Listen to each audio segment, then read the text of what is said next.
윤희찬 지점장과 함께합니다. 지점장님 안녕하세요. 예, 안녕하세요. 네, 오늘의 포트폴리오 어떻게 구성하셨습니까? 예, 금일은 GS건설 40%, 블루콤 20%, 한샘 20%, 현금 20%로 준비했습니다. 네, 오늘 조정을 좀 많이 주셨네요. 한샘을 편입하고 조광페인트를 매도를 하셨습니다. 자, 이렇게 구성하신 그 이유 들려주시죠.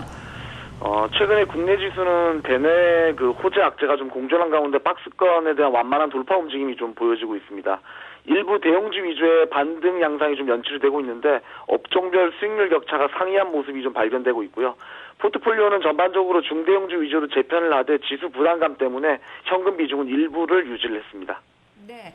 자, 그러면 이제 한 종목씩 이야기 들어봐야 될 것 같은데, 지난번 방송 때 이 노르페인트를 제외하고 오늘은 또 조광페인트를 매도를 하셨어요. 그 이유부터 들려주시죠. 어제 시장이 좀 의미 있는 어떤 움직임이 나왔었는데요. 조광페인트는 시장 패턴이 좀 바뀌면서 거래량이 좀 부진했고요. 탄력 좀 둔화되면서 장중에 소폭 수익 실현으로 매도를 했습니다.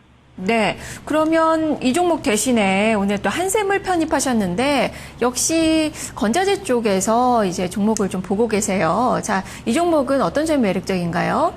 최근에 노후주택 유지 보수 관련해서 수혜주로 거론이 좀 많이 되고 있습니다.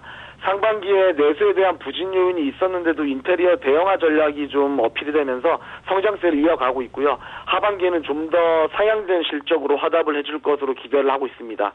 수급적으로 기관들의 균형 잡힌 모습들이 좀 주목하고 있고요. 외국인 보유율 역시 완만한 증가 추이라서 고점 돌파 여부는 한번 확인해 볼 필요가 있겠습니다. 네. 자, 나머지 종목은 지금 GS건설, 블루콤 이렇게 두 종목 40%, 20% 비중으로 유지하고 계시는데요. 간략하게 좀 코멘트 부탁드릴게요. 예, 블루콤은 주가지의 변동사항 없습니다. 기관과 외국인의 수급 대결이 좀 팽팽한 가운데 상승 추세 유지를 하고 있기 때문에 좀 더 확인해 볼 필요가 있겠고요.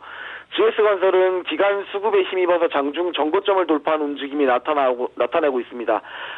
호재로는 부동산 경기 정책에 대한 기대감, 그다음에 실적이 좀 터닝되는 부분, 그다음에 규제 완화되는 부분 주목해 보시면 될 것 같고요.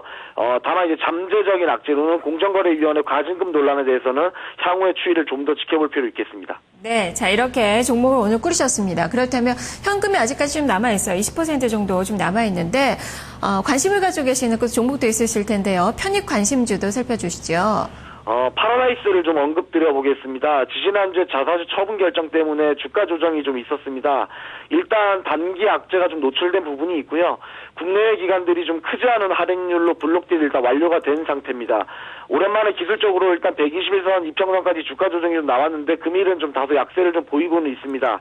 장기 이평선에 대한 지지선이 확보되는지 확인해 보고 장중 흐름을 좀 유심히 지켜보도록 하겠습니다. 네, 주가가 좀 많이 떨어져서 걱정하시는 분들 많을 것 같은데 오히려 매수에 이 타이밍을 좀 잘 잡아보자라는 그 시각이시군요. 그리고 지난주에 말씀해 주셨던 대웅제약 같은 경우는 주가가 차분하게 위쪽으로 잘 가고 있는데요. 역시 이 종목도 계속적으로 바라보고 계시는 거죠?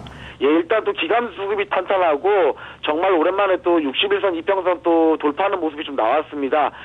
중간중간에 장중에 다소 좀 변동성이 큰 종목은 아닙니다만은 혹시 또 좀 흔들리는 움직임이 나온다면 좀 적극적으로 매수를 하셔도 괜찮을 것 같습니다. 네, 알겠습니다. 말씀 잘 들었습니다. 예, 고맙습니다. 네, 윤희찬 지점장의 포트폴리오 전략 살펴봤습니다.